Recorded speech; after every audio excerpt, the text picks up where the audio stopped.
اللہ کے بابرکت نام سے شروع کرتا ہوں جو بڑا مہربان نہایت رحم والا ہے، اور درود لا محدود حضور صلی اللہ علیہ وآلہ وسلم کی بارگاہ ناز کے اندر، بارگاہ پروقار کے اندر ہدیتن، عقیدتن، محبتن، نذرانتن، تحفتن، مودتن، ادبن پیش کرنے کے بعد شیخ احمد بن ثابت مغربی رحمت اللہ تعالی علیہ لکھتے ہیں کہ نبی کریم صلی اللہ علیہ وآلہ وسلم پر درود و سلام کے فضائل میں سے جو میں نے دیکھا ہے ان میں ایک یہ بھی ہے کہ ایک دن میں دیوار سے پشت لگائے قبلہ رخ، ہاتھ میں قلم اور تختی لیے درود شریف کے موضوع پر مضمون ترتیب دے رہا تھا۔ اچانک طبیعت بوجھل ہونے لگی اور اونگ آئی۔ خواب دیکھتا ہوں کہ ویران زمین ہے، آبادی کا کچھ نام و نشان نہیں۔ اچانک میری نظر ایک جامع مسجد پر پڑی۔ کچھ لوگ مسجد کے اندر ہیں اور کچھ دروازے پر کھڑے ہیں۔ میں بھی اندر چلا گیا اور دیکھ رہا ہوں کہ کہاں بیٹھوں۔ مجھے کوئی جگہ نہ ملی۔ ایک صاحب نے ہاتھ سے اشارہ کیا کہ محراب اور منبر کے درمیان آ جاؤ۔ میں ان کے قریب ہوا تو انہوں نے مجھے بٹھانا چاہا، مگر مجھے وہ حدیث یاد آ گئی۔ میں نے ان صاحب سے کہا، کیا آپ اس حدیث کو نہیں جانتے جو ایسے شخص کے متعلق ہے جو کسی کی جگہ پر بیٹھ جائے؟ بیٹھے ہوئے لوگوں میں سے ایک شخص بولے کہ کھل کر بیٹھیں، اللہ پاک گنجائش پیدا کر دے گا۔ پس ان لوگوں نے میرے بیٹھنے کے لیے گنجائش نکالی اور میں ان کے درمیان بیٹھ گیا۔ میں نے اپنے دائیں طرف ایک نوجوان کو دیکھا کہ اس سے خوبصورت نوجوان میں نے آج تک نہیں دیکھا تھا۔ میں اس کے نورانی چہرے اور حسین قد پر حیران تھا۔ نیک بختی کے اثار اس کے چہرے سے عیاں تھے۔ میں نے دل میں سوچا کہ میں اس کے حسب و نسب کو ضرور معلوم کروں گا۔ چنانچہ میں نے کہا، جناب میں تمہیں اللہ بزرگوں برتر اور اس کے نبی کریم صلی اللہ علیہ وآلہ وسلم کا واسطہ دے کر پوچھتا ہوں، آپ کا نسب کیا ہے؟ وہ کہنے لگا، تمہیں میرے نسب سے کیا غرض؟ میں نے کہا، آپ کے چہرے سے نیک لوگوں کے اثار عیاں ہیں، لہٰذا میں آپ کی صحبت سے مستفید ہونا چاہتا ہوں۔ اس نوجوان نے کہا، میرا نام رومان ہے، جبکہ نسب کے لحاظ سے میں ایک فرشتہ ہوں۔ میں نے کہا، تجھے 1,24,000 انبیاء علیہ السلام کا واسطہ ہے، مجھے صحیح صحیح اپنا نام و نسب بتا۔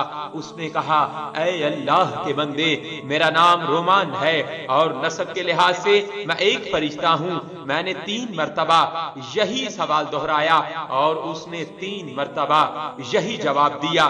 میں نے کہا، تمہیں انسانوں کی مجلس میں کیا چیز لے آئی؟ اس نوجوان نے کہا، یہ جتنے بھی تمہیں نظر آ رہے ہیں یہ سب ملائکہ ہیں اور روحانی اہل ایمان ہیں۔ میں نے کہا، میں آپ کی صحبت اختیار کرنا چاہتا ہوں۔ کہنے لگا، کیا آپ ہمیشہ میری صحبت میں رہنا چاہتے ہیں؟ میں نے کہا، جی ہاں۔ کہنے لگا، تمہیں میری صحبت ایک پل کے لیے بھی میسر نہیں ہو سکتی، البتہ میں تمہیں ایک مومن جن اور مومنہ جننی کی صحبت اختیار کرنے کا حکم دیتا ہوں۔ میں نے جواب دیا، جی بہت بہتر، اور دل میں سوچا، یہ لوگ جب مجھ سے صحبت اختیار کریں گے تو میرے حق میں رعایت کریں گے اور میرے دشمنوں کو دبائیں گے۔ تب اس نوجوان نے آواز لگائی، اے فلاں، اے فلانی، کیا دیکھتا ہوں؟ ایک مرد اور ایک عورت میرے سامنے کھڑے ہیں۔ اس نے ان دونوں سے کہا کہ ہمیشہ اس شخص سے مصاحبت رکھنا۔ وہ جن بولا، یہ شخص ہمارے ذریعے اپنے دشمنوں کو دبانا چاہتا ہے اور ہم سے تو یہ نہیں ہو سکتا، اور یہ دراصل قضا قدر سے انکار کرنا ہے۔ جب میں نے اس مرد جن کی گفتگو سنی تو میری طبیعت اکتا گئی اور میں نے کہہ دیا، مجھے ان کی قطعاً ضرورت نہیں ہے۔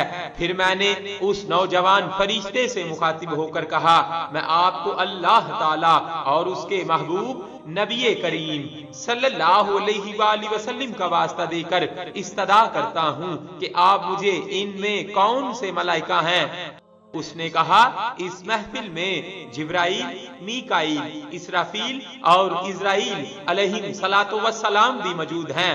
میں نے کہا آپ کو 1,24,000 پیغمبروں اور نبیوں کا واسطہ ہے، مجھے نبی کریم صلی اللہ علیہ وآلہ وسلم کے دوست حضرت جبرائیل علیہ السلام دکھا دیں۔ تب محراب کے سامنے سے ایک شخص نے کہا میں جبرائیل ہوں۔ میں ان کے قریب ہوا تو وہ اتنے حسین تھے کہ میری آنکھ نے کوئی ایسا نہیں دیکھا تھا۔ میں ان کی طرف متوجہ ہوا اور ان سے دعا کی استدعا کی، پس انہوں نے میرے لیے دعا فرمائی۔ پھر میں نے ان سے کہا مجھے کوئی مفید نصیحت فرمائے۔ کہنے لگے خواہش نفس تیرے پاس آئے گی، اس سے بچنا، امانت سے محبت کرنا اور اسے پہچاننا۔ پھر میں نے کہا مجھے سیدنا میکائیل علیہ السلام کی زیارت کروا دیں۔ اہل مجلس میں سے ایک صاحب بولے میں میکائیل علیہ السلام ہوں۔ میں نے ان سے دعا کی استدعا کی، انہوں نے میرے لیے دعا فرمائی۔ میں نے ان سے کہا آپ بھی مجھے کوئی مفید نصیحت کیجئے۔ کہنے لگے عدل و انصاف کو اپنے اوپر لازم کر لو۔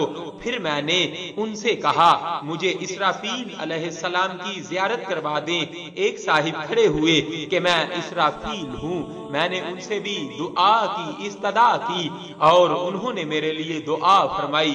میرے دل میں خیال آیا میرا برا ہو، یہ واقعی اللہ تعالیٰ کے ملائکہ ہیں یا پھر مجھے استدراج ہو گیا ہے۔ یہ اسرافیل علیہ السلام کیسے ہو سکتے ہیں جبکہ ان کے بارے میں حدیث ہے کہ ان کا سر عرش کے نیچے اور پاؤں 7ویں زمین سے بھی نیچے ہیں۔ بہرحال دل کو کسی طور پر اطمینان نہ ہو سکا، تب وہ کود کر کھڑے ہوئے تو ان کے پاؤں 7 زمین میں دھس گئے اور سر آسمان سے جا لگا۔ میں ان کے پاؤں سے لپٹ گیا اور کہا کہ آپ کو 1,24,000 انبیاء علیہ السلام کا واسطہ ہے، اپنی اصل حالت میں واپس آ جائیں۔ تب وہ اپنے پہلے والی حالت میں واپس لوٹ آئے۔ میں نے ان سے کہا مجھے کوئی نصیحت فرمائیں۔ کہنے لگے دنیا کو ترک کر دو، رضائے مولا پاؤ گے، اور جو کچھ ہاتھ میں ہے اسے چھوڑ دو، اللہ کی محبت سے سرفراز ہو جاؤ گے۔ پھر میں نے ان سے کہا مجھے حضرت اسرائیل علیہ السلام کی زیارت کرا دیں۔ پس ایک نورانی چہرہ صاحب کھڑے ہوئے اور کہا میں اللہ کا بندہ اسرائیل ہوں۔ میں ان کے قریب ہو کر دعا کا خواستگار ہوا تو انہوں نے مجھے دعا دی۔ میں نے ان سے کہا بوقت جان کنی مجھ سے نرمی فرمانا۔ انہوں نے کہا پھر تم نبی کریم صلی اللہ علیہ وآلہ وسلم پر کثرت سے درود شریف پڑھتے رہو۔